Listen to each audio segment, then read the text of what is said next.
ली है की कर ले 10 रुपया 10 रुपए का बिस्किट लिया। चल 5 रुपया की चीज आन दी बाप जो एगो खोल के तब ना जेनो बेतो तो ओ मारा का भेज बा दे मम्मी हेलो नमस्ते प्रणाम केहन छी अहाँ सब स्वागत है यूट्यूब चैनल में। तो वो कोहबर के गीत कहे छी अहाँ सबके नीक लगत तो लाइक कमेंट शेयर जरूर करब। केहन लगल से कमेंट में बताओ। कने रंगा माला कने रंगा मोतिया कने रंगा माला कने रंगा मोतिया कने रंगा ननदो के भैया हे सोहाग करतिया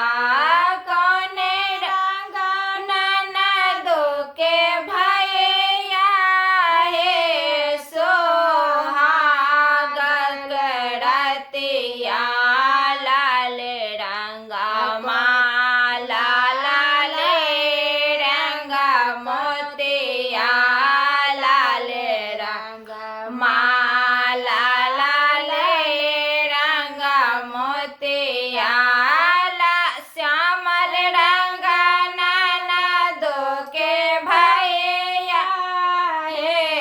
सोहाग करतिया श्यामल रंग ननदो के भैया हे सोहाग करतिया टूटी गेलै माला छिड़ियाए गेलै मोतिया टूटी गेलै माला छिड़ियाए गेलै मोतिया रोसे गेलै ननदो के भैया हे सोहाग करतिया रोसे गेलै ननदो के भैया हे सोहाग करतिया गुथी लेबै माला बेची लेबै मोतिया गुथी लेबै माला